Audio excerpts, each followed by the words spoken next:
mga kababayan.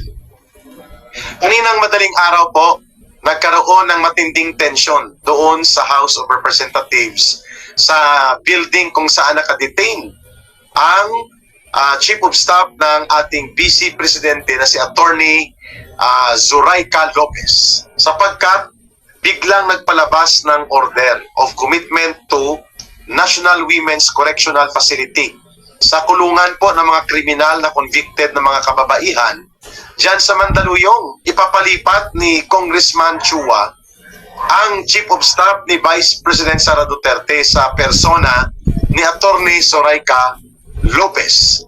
Nandun din si Vice President Sara Duterte kasi hindi siya umalis simula ng gabi ng Thursday. So Thursday night, Friday night hanggang kaninang madaling araw ng Sabado. At kaya nga nabigla si Vice President Sara Duterte at pati na rin po ang mga nandoon na mga staff niya, lalo na sa pagpasok ng mga pulis, at pinipilit na dalhin o bitbitin ng Sergeant of Arms ng Kongreso na si General Nap Taas, no? At sabi niya, dadalhin nila papunta sa National Women's Correctional Facility sa Mandaluyong si Attorney Lopez. Siyempre, tumutol si Inday Sara Duterte, no? Ayun, marami tayong nanonood, 167 live in 3 minutes sa YouTube, 136 live sa Facebook. Ang ganda, magaling. Natutuwa tayo na nagagamit natin ang ganitong teknolohiya, mga kababayan. So, ulitin ko instead na pakalmahin po ang sitwasyon sa pang-politikang krisis, ay lalo pang tumindi. At dahil dyan, sabi ni Vice President Sara Duterte, hindi niyo pwedeng gawin yan. Hindi yan convicted criminal. Wala siyang napatunayang krimen o kasalanan na siya ay dapat ikulong sa facilities ng mga convicted criminal kagaya ng gustong gawin ng Sergeant of Arms na si General Nap Taas ng House of Representatives. Of course, hindi gagawin niya ni Congressman Joel Chua ang ganong ka-controversial na order kung walang utos halin o mula kay Speaker Martin Romualdez. So, malinaw na ito ay isang orchestrated na pagpapatindi o intensification ng panggigipit.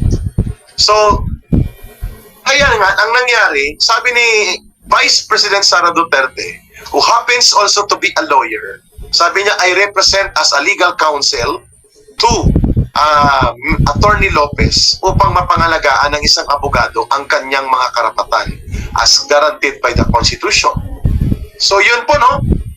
At pilit po na physically kinukuha ng mga pulis at ng Senate, ng Sergeant at Arms ng House of Representatives si Attorney Lopez to the point na nagkaroon ng physical na pagtutulakan o physical na kalagayan na idinideny si Vice President Sara Duterte na samahan niya at maproteksyonan bilang kliyente at bilang Chief of Staff na rin niya si Attorney Lopez.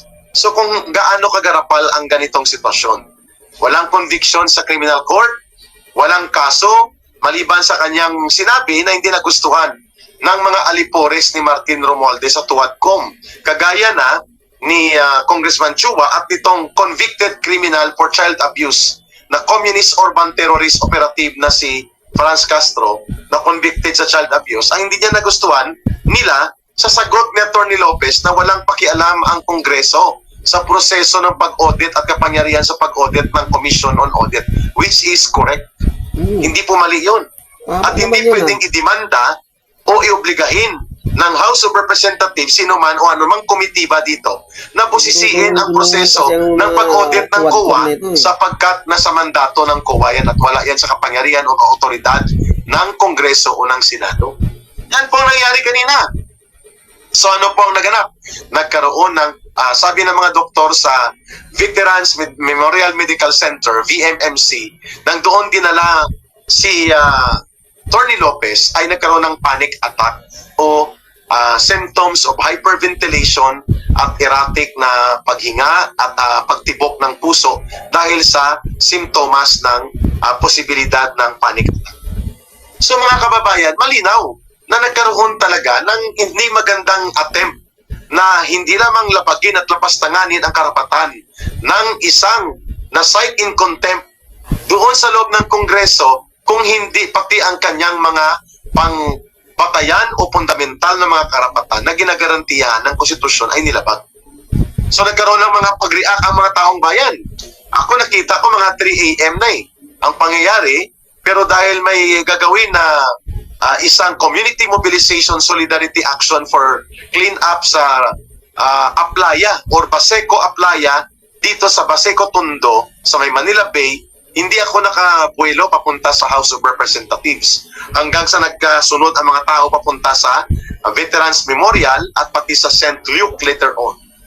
At ngayong hapon, mga kababayan, kung bakit tayo nag-live, maliban sa gusto ni Ka Eric subukan paano ang live simultaneous sa YouTube at sa ating Facebook ng Ka Eric Celis. Mga kababayan, sige lang po kayo dyan sa Facebook, hindi ko muna mag-greet kasi this is just a trial and I'm trying to simultaneously conduct a live broadcast or live stream sa YouTube at sa Facebook. First time kong gawin ito. At sinusubukan po natin na isaayos. Nandyan po sa cellphone na yan ang ating kopya ng kumakalat na statement na inilabas ng Armed Forces of the Philippines through General Bronner, the Chief of Staff. Hindi ko pa alam. Nababahala ngayon ang Armed Forces of the Philippines, even ang Philippine National Police, sa biglaang pagkakaroon ng possibility, mga kababayan, ng malubhang krisis pang politika sa ating bansa. Kaya mamaya babasahin ko ulit pagbalik ko mga 10 or 11 p.m. kung gising pa kayo, magkakaroon ng additional live si Ka Eric simultaneous sa YouTube at sa ating Facebook ng Ka Eric Celis. Sabi ni General Bronner, ang pinunong general ng buong sandatahang lakas o ng Armed Forces of the Philippines, ang sabi niya, kailangan nating magmatyag, maging mahinahon, at respetuhin natin ang professional organization ng Armed Forces of the Philippines. At huwag daw dapat ito hilain o ipulit sa mga political issues at magamit ang kanyang institusyon ng isang profesional na mga sundalo na tagapagtanggol ng konstitusyon at ng chain of command kung saan nanggagaling ang kanilang otoridad at ang kanilang loyalty. Yun ang kanyang binanggit at sana daw maging mahinahon ng mga Pilipino dahil nahaharap tayo sa malaking challenge ng ating bansa sa kasaysayan ng ating pangpolitikang kalagayan in the most recent times. Yan po ang dahilan kung bakit nag-live tayo ngayong hapon, mga kababayan, mga kapatid, sapagkat nababahala na po ang Armed Forces of the Philippines. Nababahala po ang Philippine National Police. In fact, kaninang umaga, halos kupkubin nila ang vicinity ng St. Luke Hospital sa E. Rodriguez sa Quezon City. Kasi dalawa ang St. Luke Hospital dito sa Pilipinas. Diyan po ang isa sa may E. Rodriguez, yun ang unang branch o hospital ng St. Luke. Samantalang ang isa ay nasa Bonifacio Global City sa BGC. So ngayon, mga kababayan, hindi maglalabas ng statement ng Armed Forces of the Philippines kung hindi po nila nauobserbahan at nakikita na pwedeng sumiklab ang matinding krisis pang politika that can have a serious and deep impact sa buong kalagayang pangsiguridad ng bansang Pilipinas. Hindi lamang sa pangsiguridad na usapin, kung hindi pati na po sa usapin ng pang-ekonomiya. But question is, saan po nanggagaling ang trigger variables, ang trigger fuse? Sino po ang nagpapasiklab at nagsisindi ng kalagayan sa ating bansa upang magkaroon ng matinding hidwaan pang politika months before the midterm elections and even 3 years more prior to the next presidential elections? Sino ang nagpapasiklab? Sino ang nagpapalagablab? Sino ang bumubuhos ng gasolina para sumiklab ang hidwaang pang-politika away from the actual holding yet of the elections in 2025 and away yet from the holding of the next presidential elections in 2028? Malayo pa. Bakit hindi sila makapag-antay? Iyon ang tanong dapat na makita ng Armed Forces of the Philippines. There cannot be a neutral view for the Armed Forces of the Philippines in as far as understanding the real threat to the existence of political crisis in the country. Saan ba nanggagaling ang krisis? Sino ang nagpapasiklab? Walang iba, mga kababayan. Walang iba, mga kapatid. Kung hindi, Mga bangag. ang faction mismo ng Marcos Romualdez. Kasi kung sabihan lamang at pagsabihan lamang ng matino, at kung nasa matino ang pag-iisip ng ating Pangulo ng Bansa, sisitahin niya ang kanyang pinsan. Pwede ba mag-antay ka ng 2028 kung gusto mo talagang tumakbo? Maglaban-laban kayo nila Sara Duterte o sino pang gustong tumakbo sa 2028, which is a far more longer period than the midterm elections, which will be coming in at least 5 months away. Mula ngayon, may midterm elections. Pwede ba sa eleksyon natin ito idaan? Diba, mga kababayan? Tama. Natawagan niyang pinsan niya, Idaan sa itigil eleksyon. niyo ang panggigipit at pangbabastos sa opisina at otoridad ng Vice Presidente. Matuto tayong igalang sila at bigyan ng dignidad at kangal ang mandato ng mahigit 32 million Pilipinos na nagbigay ng mandato at boto para kay Sara Duterte. Yun po ang hinahanap ng mamamayan at ng taong bayan. Napakalmahin ang sitwasyon. And the Armed Forces of the Philippines must see how ang pamamaraan ng abuso sa kapangyarihan, abuso at paglabag na ginagawa laban sa mga fundamental na karapatan ng mga tao na nagiging resource person supposedly dyan sa mga committee hearing sa Kongreso ni Martin Romualdez ay nawawala at tinatapakan. That should also be a point of trigger kung bakit lumalaban si Sara Duterte. Lumalaban ang mga Duterte at hindi sila pumapayag na magkaroon Siyempre, ng ganitong sitwasyon na labagin at lapastanganin ang kanilang mga karapatan samantalang ang laro na ito ay laro about sa politika. It's not about the review of the war on drugs. It's not principally about the review of how the confidential fund supposedly protected by limited protocol of audit procedures na hindi mo pwedeng posisiin ang mga source niyan kasi yan din po ang principle applied to the confidential fund ng presidente, ng mga intelligence agencies of the government such as National Intelligence Coordinating Agency, such as Armed Forces of the Philippines Intelligence Service, and other agencies of government vested with authority to perform intelligence and security duties with confidential and intelligence fund support. Pero bakit binubusisi nila at nilalabag nila at sinasakmal ang otoridad ng ating Commission on Audit? Why? Because it's not about the review of the funds. Tungkol sa kung paano ginamit ng Office of the Vice President ang naturang 125 million pesos. It's all about sa tinatawag nating political demolition job. Correct. Upang sirain ang pagkatao Political at ang demolition integridad ng job. Vice Presidente upang magkaroon ng political demolition against sa kanya. Mga We tuwad are po not kayo. defending the persona of the Vice President, Nakabulis na kayo. but we are standing on what is correct and what is due for courtesy and protocol. Ano dapat yan? Kung gusto nyo maglaban-laban sa politika and you want the people to choose kung sino ang susunod na magiging Pangulo ng Bansa, hindi ba pwede mag-antay sa 2028? It should be told by the Armed Wala, Forces of the talunan Philippines kasi. Ayan. to Martin Romualdez. Pwede ba, sir, wag naman tayong maging garapalan sa paglabag Kaya sa mga nga. karapatan ng ating mamamayan Talunan dyan kasi, sa kaya loob ginagawa sa ng kantong Kongreso? paspasan. Pwede ba respetuhin natin ang constitutional rights ng taong bayan? Respetuhin din natin ang constitutional rights ng mga resource persons para po hindi tayo magkaroon ng krisis pang-politika, mga kababayan. So, saan nanggagaling ang trigger fuse? Kung bakit sumisidi, tumitindi, lumalagabla, pilit na nagkakaroon ng malawakang pagkakaroon ng bitak sa political situation na pwedeng sumiklab sa isang social unrest because of political division. Sino nagpapasimuno? Ang Sila.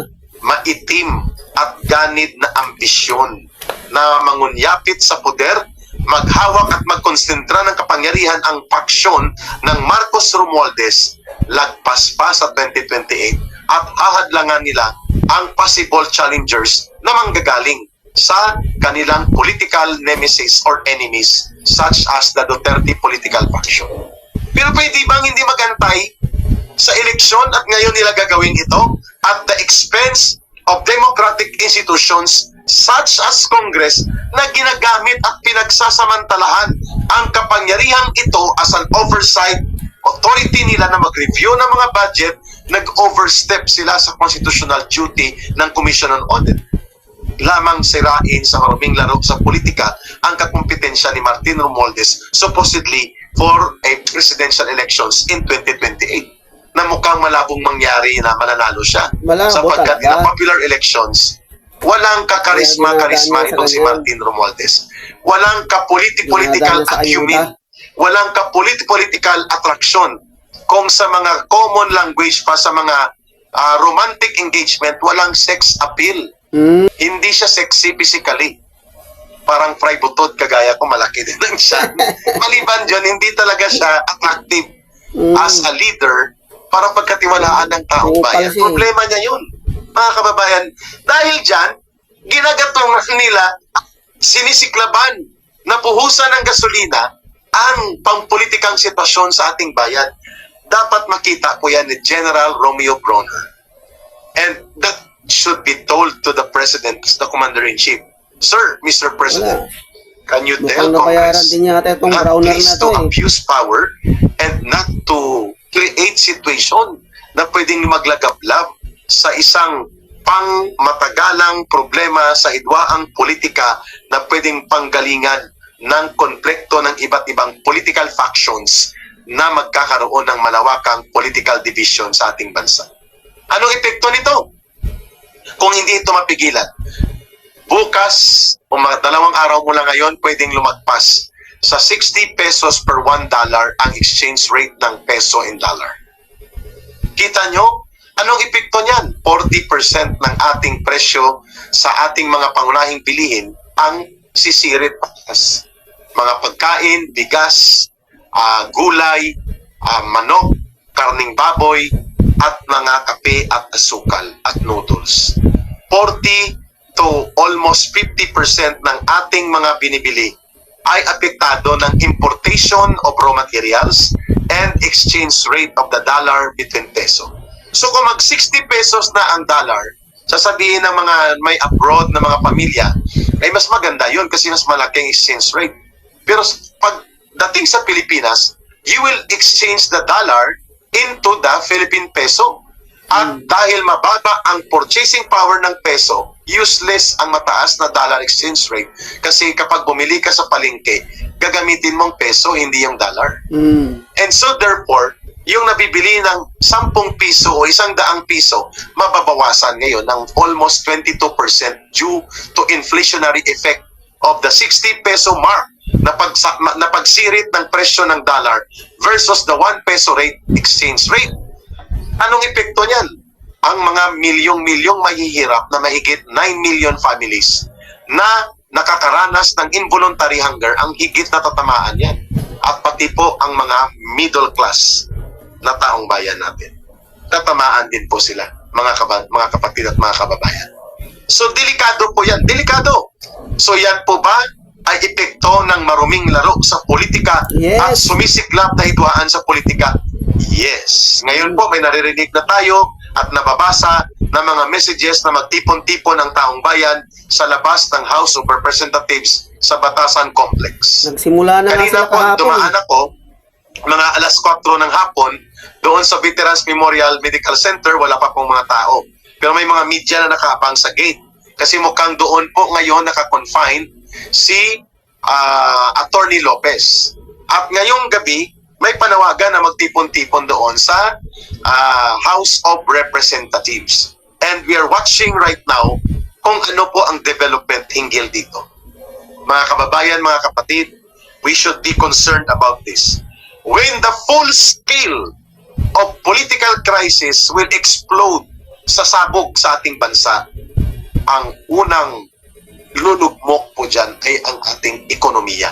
kabuhayan. At paglumog ang kabuhayan natin, thank you sa pakulay, Gina Butterworth. Thank you so much. Pag lumugmok po ang kabuhayan ng ating mamamayan, lulugmok ang buong ekonomiya at tayo po ay dadausdos at pwedeng masadlak sa miserableng buhay ang buong mamamayang Pilipino. So nakakatakot po ito. Whose responsibility is this? To abort any potential social unrest that will be generated sa paglubha at paglalim ng krisis pangpolitika. Kaninong tungkulin at responsibilidad po ito? Walang iba po kundi sa Pangulo ng Bansa. Of course, mayroon silang matindi at lumalalim na pangpolitikang hidwaan ni Vice President Sara Duterte. Pero, as a statesman, as a leader that he should be, the President should reach out to all political forces, that includes the Duterte, upang kumalma ang sitwasyon. Iyon ay tungkulin niya bilang leader. At ang kanyang tungkulin ay ipasiguro na hindi lumubha at lumala ang krisis sa politika. Ang bangayan ng mga pwersang politikal na ito ng kanyang pinsan ng mga Duterte at ng kanyang political faction upang ma-prevent ang pagsambulat ng krisis na nakakabahala sa ating buong ekonomiya at kabuhayan ng mamamayang Pilipino at ekonomiya ng buong bansa. So klaro tayo kung anong ibig sabihin dito ni Ka-Eric. Beyond the political conflict and the political showdown between the Duterte political faction and the Marcos Romualdez faction, what is at stake right now, anong nakasalang?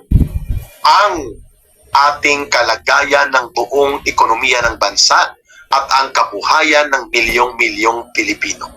At ang pagdaustos ng kabuhayan, ang pagsidhi ng kahirapan at ang paglawak ng krisis sa kabuhayan at ekonomiya ng buong mamamayan at sambayan ng Pilipino ay pwedeng lumubha at lumawak into a full-blown social unrest. Yun po ang panawagan. George, saan po ba? Sa Veterans Gate 1. Pumunta na po kayo doon? Yes. Tayo po ay magtitipon-tipon, nagbi-meeting na rin po kami sa Sambayanan. Kasalanan niya ni BBM, Tambaluslos at Lisa kung bakit lumuluba ang krisis na ito. Kaya nababahala ngayon ng Armed Forces of the Philippines. Again, they are advising the people to calm down and respetuhin ang proseso ng batas. Pero kung ang tagapaglabag ng batas ay mismo nanggagaling sa political faction ng Pangulo ng Bansa na pwede niyang ipatigil at pwede niyang sabihan na huwag ituloy ang ganyang mga maruruming laro sa politika, kanino at kanino ini-address ng Chief of Staff ng Armed Forces of the Philippines ang kanyang statement na lumabas ngayong hapon? Di ba, mga kababayan? So, dapat bantayan po natin ang kalagayan ito ngayon. At ngayon ay nagmamatyag po si Ka-Eric, ang Sambayanan, at tayo po ay pwedeng sumama na sa lansangan, i-cover natin ito, at tayo po ay magpapakita ng paninindigan na kailanman ang demokrasya at ang mga karapatang pangdemokratiko at kalayaan at mga kabutihan ng mamamayan ay hindi pwedeng isakripisyo ng marumi at ganid na ambisyon sa politika ng sinuman sa gobyerno. Sa St. Luke's Hospital, not in veterans. Kaya nga, biniverify natin. Gandang gabi, Kuya Host. Filipino boy. O, si Ka-Eric po ito. Me too. Ayun na, sasama na si Ka-Eric. Andrea Gueco watching from Singapore.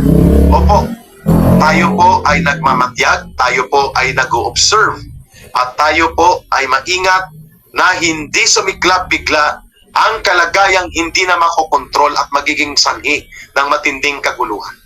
Walang problema kay Ka-Eric ang mapayapa na pagbangon at pagtindig ng mamamayan para sa kanilang mga karapatan. We will support that all throughout along the streets. Klaro tayo dyan. So mga kababayan, ito po ay test live lang. Huwag kayong magmadali. Ang people power have a lot of variables. Nang pinatay o namatay si Benigno Aquino Sr., 1983, 3 years pa po bago magkaroon ng pag-aalsang bayan. So hindi po ganun yan kasimple. Do not force the people when they are not yet ready. People power is not an easy game na pwede mong paglaruan. You cannot and we cannot impose it to the people. Pero kapag kumilos na ang taong bayan, wala na makakapigil dyan.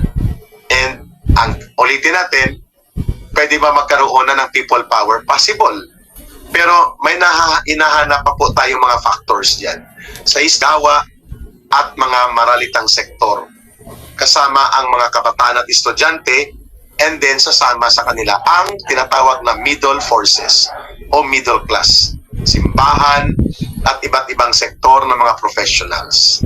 That cannot be predicted but that can be possible to happen. Yes. Tama po yan. Yan po ang pwedeng mangyari.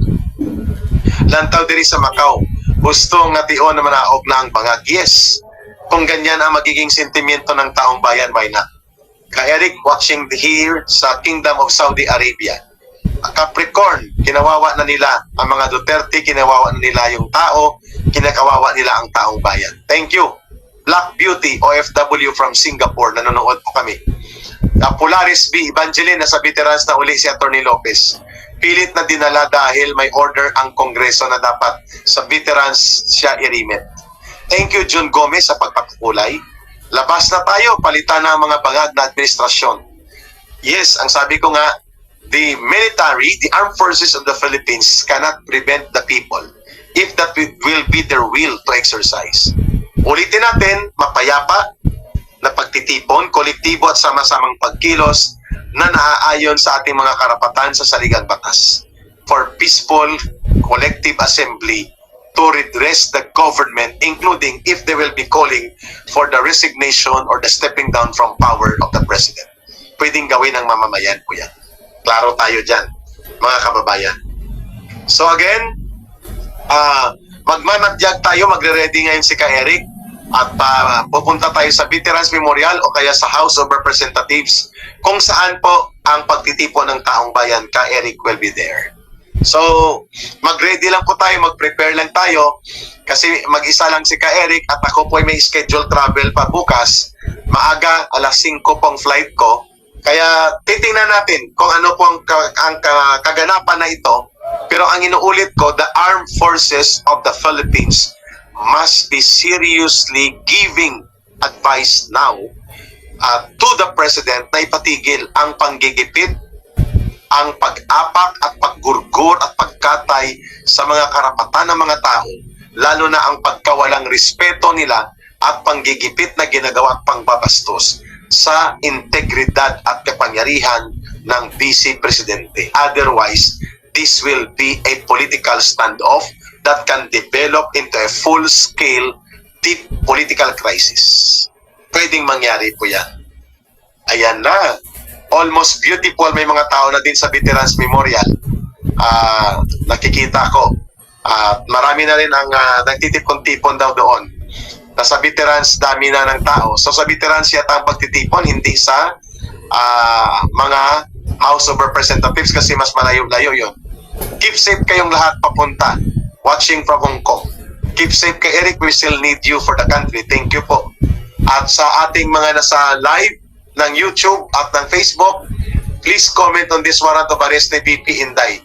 Hindi ko po alam kung mayroon siyang warrant of arrest because only the court can issue a warrant of arrest.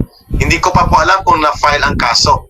Nobody can issue a warrant of arrest except kung kinontempt siya ng Senado o ng Kongreso dahil siya ipinatawag, but I do not see that Congress, the Senate on the or the House of Representatives has issued a warrant of arrest on Sara Duterte.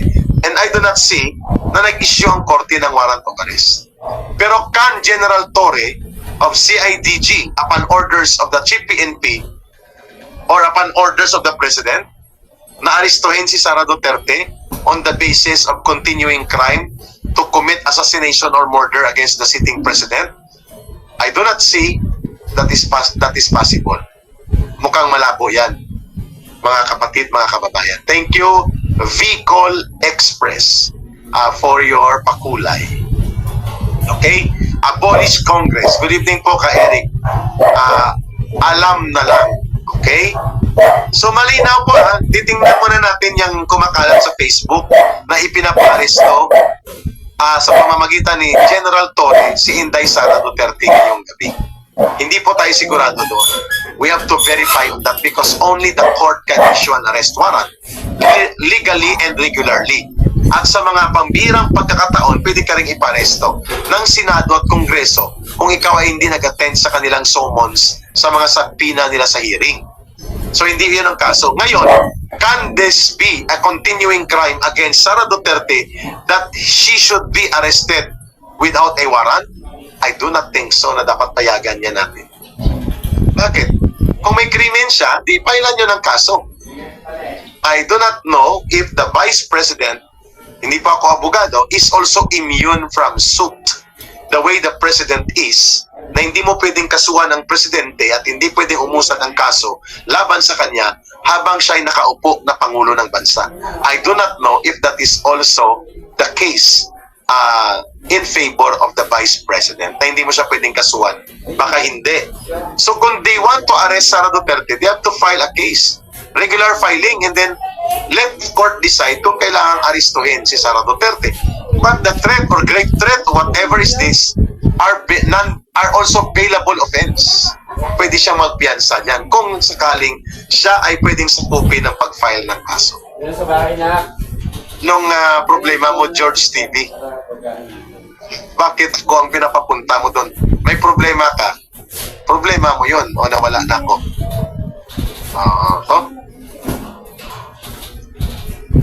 Si George TV, sabihan niyo po siya, no, kung siya ang pinakamatapang na Pilipino, pumunta na siya doon sa Veterans Memorial. Kung atat na atat ka, don't call me out. At wag mong sukatin ang tapang ko sa tapang mo. Kung matapang ka at ikaw ang gandang lalaki, go ahead, George TV. Puro views ka lang pala. Go ahead, George TV, kung sino man ang pangalan mo. Hindi ka namin dito papatulan. You are not here for our discussion forum. Mauna ka na, George TV, at ikaw na ang matapang. Go ahead. Ano yan, mga trolls? Yun ang bayad para sa kanya pumasok dito sa forum natin. And then mangbulabog. Yun ang mga tinatawag na bulabog. Akala niya ganun kadali. Go ahead, George TV. Wag mong iutos sa forum na YouTube channel ni Ka Eric. Anong gusto mo? Manawagan ako ng revolusyon at bukas aristuhin ako. Gago. Kulukoy ka rin, ano? Akala mo ganun kasimple, no? Pag nanawagan ako dito ng revolusyon at pag-aalsa, bukas pa lang may warrant. Lunes na Lunes, arestado na si Ka Eric. Bakit ikaw magpiyansa sa akin? Gago. George TV? Gusto mo manawagan dito si Ka Eric ng revolusyon? Sikat pa yan, o pag-aalsa ng tao? Sigurado ako niyan, bukas o Monday ng umaga, may kaso ako. Ikaw magpiyansa? So ikaw ang tagapagligtas ko? Go ahead, George TV. Go ahead. Punta ka na doon sa Veterans Memorial. Ayaan niyo siya. Hindi ko alam paano i-block. Mamaya na lang tanungin ko ang ating staff kasi yan ay sinasadyang ipasok dito sa atin para bulabugin tayo. Ayan, George TV, tumambay ka pala talaga dito. Mauna ka moderator moderator na magtanggal niyan. Kunta na si George TV. Sinecheck po natin mga kapatid kung may warrant of arrest si Sara, pero alam ko wala pa. Only the court can issue that, and then si Sara Duterte can only be arrested kung maglabas ng warrant ang korte. Pero kung gamitin ngayon, who will lead the people? Lawless government na tayo. I believe it should be the Vice President. We cannot call for any other form of transformation and transition to power other than calling for the Vice President to call Marcos to step down. When the Vice President will call Marcos to step down and resign from power to save this country, would that be illegal? No.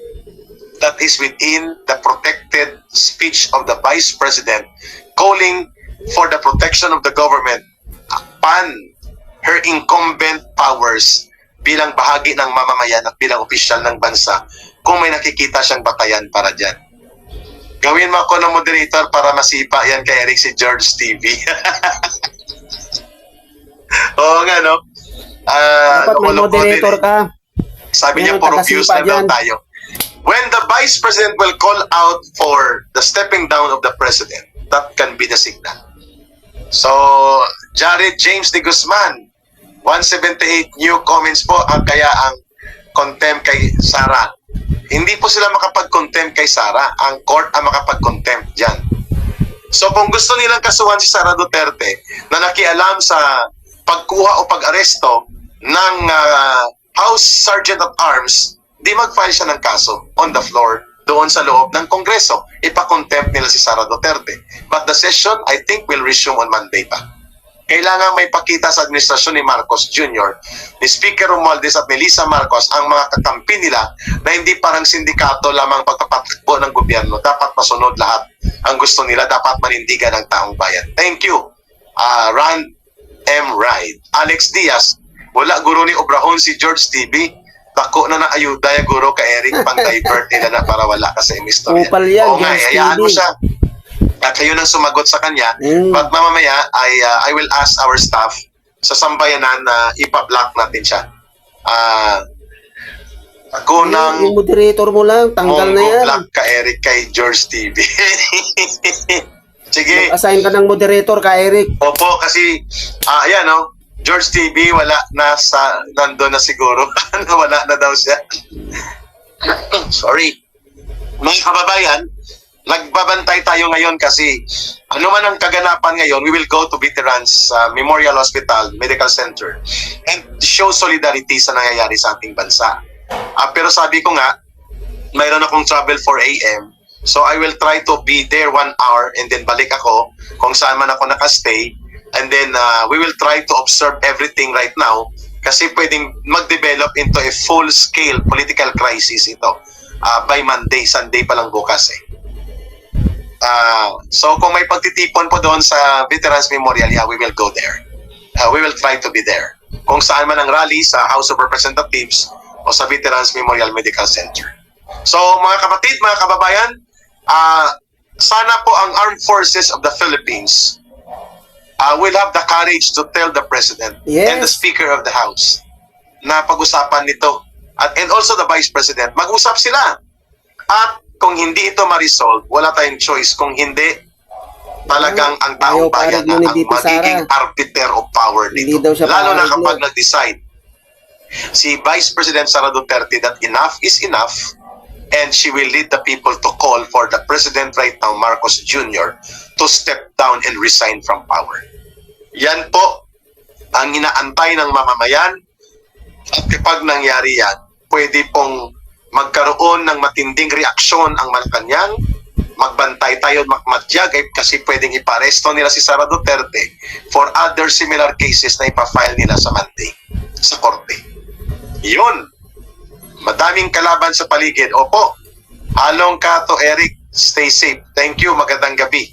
Sa lahat po ng sumama sa ating live, we will try to go live sa area mamaya kung nandun na tayo. Sa lahat ng sumama sa YouTube, may analysis po is hindi na kaya ni BBM nagampanan ang kanyang pagkapangulo ng bansa. Any moment ay mag-declare siya ng martial law. That is a possibility. Dahil pwede niyang gamitin ang statement ng Vice President kagabi or kaninang madaling araw that there is an imminent threat to the life and safety of the President upon the declaration of the Vice President. Yes, that can be true. Kaya nga nag-alert na ang Armed Forces of the Philippines. Ayos? Magandang gabi kay Eric. Di po ako magpakulay, pwede po GCash ninyo. Later on po, pag na-establish natin ang mga accounts natin, i-announce natin ang ating GCash line na gagamitin dito. Pwede po yon mga kababayan. Ipagpaalam natin sa inyo yan, voluntary naman ninyo yan. Pero hindi ko po pwedeng gamitin ang ka-Eric Celis na GCash line or ang Jeffrey Celis. Maghanap tayo ng GCash line na pwedeng magamit para dyan. Okay? Standing for our country. Yes, I will stand for the country. Kaya tatapusin ko muna temporarily ang ating live. Pupunta tayo maya-maya doon sa Veterans Memorial. We will check kasi magtataksi ako. Grabe ang traffic ngayon. Hindi ko alam pero weekend naman. And then kung wala doon, travel tayo sa House of Representatives. Okay. Boss watching from Dubai. United Arab Emirates. Opo. Show your support. Okay. Ingat po, Ka Eric. God bless. Sa lahat ng sumama, mga kababayan, at pati sa YouTube Live at sa Facebook Live, Yes! maraming salamat. Bantayan po ninyo ang pagbabalik ni Ka Eric an hour or so after this live kasi magmomonitor tayo on the ground sa situation, and we will join the Solidarity Night of the People sa Veterans Memorial Medical Center kung doon ang pagtitipon, at tutulungan natin ang ating mga kababayan na mapaliwanagan kung ano nagaganap sa ating bansa sa kasalukuyan. Maraming salamat. Pray that God will protect and heal our country and that change will come peacefully. Amen! At hindi po lalawak at titindi ang krisis politikal that will also explode to become a full-blast economic crisis sa ating bansa. Magmatyag, magbantay, abangan po ang pagbabalik live ni Ka Eric ngayong gabi at mag-uusap tayo muli. Don't forget to pray also